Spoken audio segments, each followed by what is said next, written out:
Good evening, everyone. I'm Preeti, and I'm going to start this series in Humanity in Islam in the English version.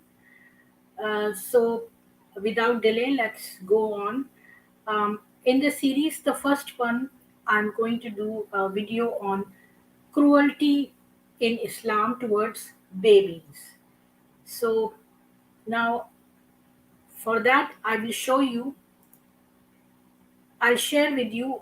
My strategy is first to show you what is written in the Holy Book Quran and the Hadith about having sex with babies. And then we will follow what was in reality that they did. Like there is one thing written in the books, but what was actually being done, whether they were following the book or whether they were just doing uh, not following the book. So we'll see from the books first, then we'll see in actuality what was happening, and then we will derive our conclusion. So I'll share with you the book.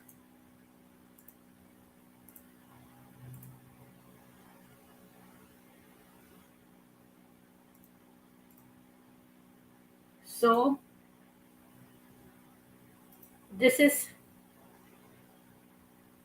Sahih International and 65 4. It says, and those who no longer expect menstruation among your women, if you doubt, then their period is 3 months, and also for those who have not menstruated. And for those who are pregnant, their term is until they give birth. And whoever fears Allah, He will make for him of his matter ease. So here they are talking about having sex, like whether to have a shower after sex and all that. It's called ghusl. So first they're writing about those who no longer expect menstruation among your women. If you doubt, then their period is 3 months. So you have to wait for 3 months for them, and also for those who have not menstruated. So they are too young to have menstruation. Some of the Islamic scholars try to manipulate this by saying that those who have had menopause, about that they are mentioning. Just now I said how to have a ghusl or shower. It is not about this verse, it is about a different verse. So this is the waiting period. So for the uh, non-menstruating period, you have to non-menstruating women, you have to wait for 3 months. And for those who are pregnant, or their term is until they give birth. So not menstruated, I will show you from another slide to uh, show the what Islamic scholars have manipulated and said that menopause, it refers to menopause women. Over here, you there is a document called Bahishti Zevar. It's a very old document, and in here it says, if a woman, I have underlined it in red. It says, if a woman is underage but not so small that if one has intercourse with her, there is fear of the vaginal tissues tearing to such an extent that the vagina and anus will virtually come together, then by the insertion of the glands of the penis into her vagina, ghusl will be the fard on the man. Ghusl is that shower, whether a man should shower or not, and how they shower. Those are different instructions. So this is mentioning about little children, because whose vagina and anus will virtually come together. So if they are very little, only then their vagina and their anus are so close together that they can tear. So you from here you can know that uh, sex with children is also allowed. And in Iran, and it's a sunnah to follow Muhammad, the so-called prophet, the messenger of God.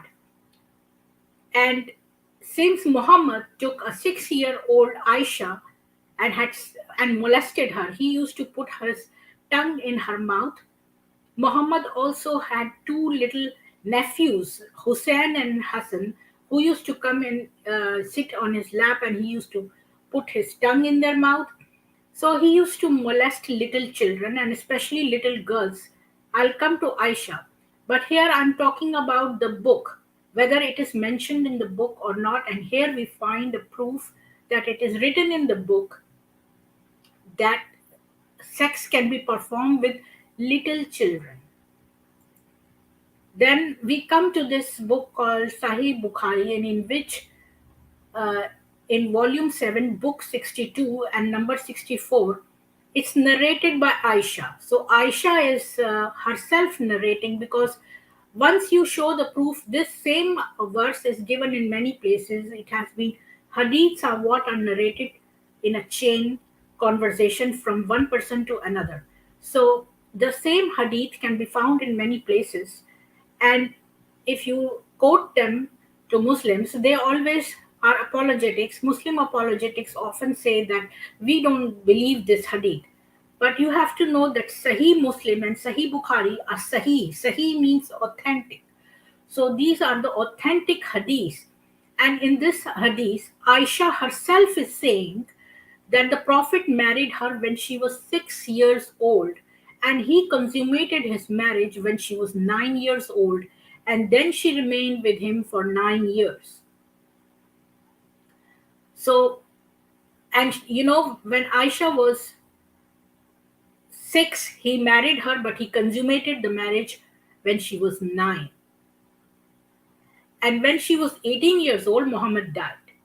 And Muhammad also instructed that no one can marry his wife. So imagine a little girl whose whole life had been exploited by this old man, Muhammad, and then after he died, she could not marry anybody else. And in 18 years of age, how long a person takes to die, you can imagine how lonely she must be from 18 years of age till her death, that she could not marry. So, anyways, talking about this, so we saw in the book it is written that Muhammad used to have, that it is written that one can have sex with little children, and how you should perform a ghusl or a shower after having intercourse with different age groups. So, and now we see in actuality that Muhammad married a 6 year old. And in a separate hadith, Muhammad asks others whether they are marrying matrons or are they marrying virgins, and he suggested that they should marry the children too. In Sohaili 79, in the Riwayah of Yunus, I recorded that the apostle saw her, Fadl, when she was a baby crawling before him, and said, "If she grows up and I am still alive, I will marry her." But he died before she grew up. Ibn Ishaq 311. So Ibn Ishaq is also one authentic source, and it talks about, actually there are accounts of two different children, babies. Actually, they were crawling and they were nursing, and they are called Fadl. They are called nursing babies, like Fatima. Fatima means nursing. So they were nursing, and the baby here is called Fadl, and she was crawling. And Muhammad was around 61 years old, and he says he expresses his desire to marry her, and good fortune for her that that he died before he could fulfill the wish and marry a child. But you can see the extent of this pedophilic mind Muhammad had, that at age of 61 he's looking at a baby and he's thinking about marrying her. So I will show you one case here. It's a New York Times. It says, in the moments before he raped a 12-year-old girl, the ISIS fighter, it's talking about how what is the mentality of these ISIS people, because they are the true Islamists. The true Islamists who follow the book are the Talibanis, the ISIS, and this is one such account in which In the moments before he raped the 12-year-old girl, the Islamic State fighter took the time to explain that what he was about to do was not a sin because the preteen girl practiced a religion other than Islam. So she was a kafir, a non-believer, and according to Quran, non-believers can be captured and taken as slave. They can have sex with these slaves. They can rape them. So raping a kafir is not considered a rape.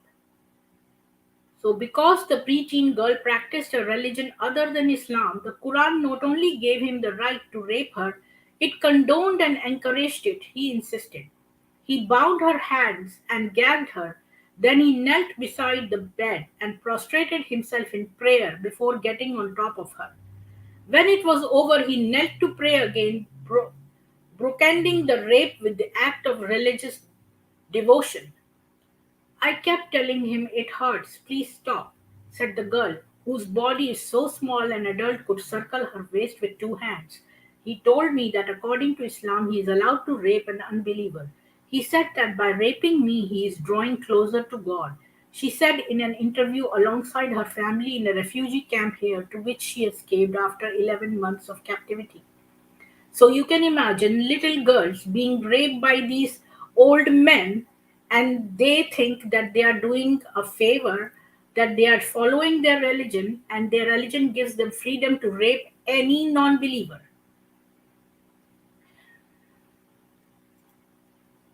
Now, I want to show you uh, this is a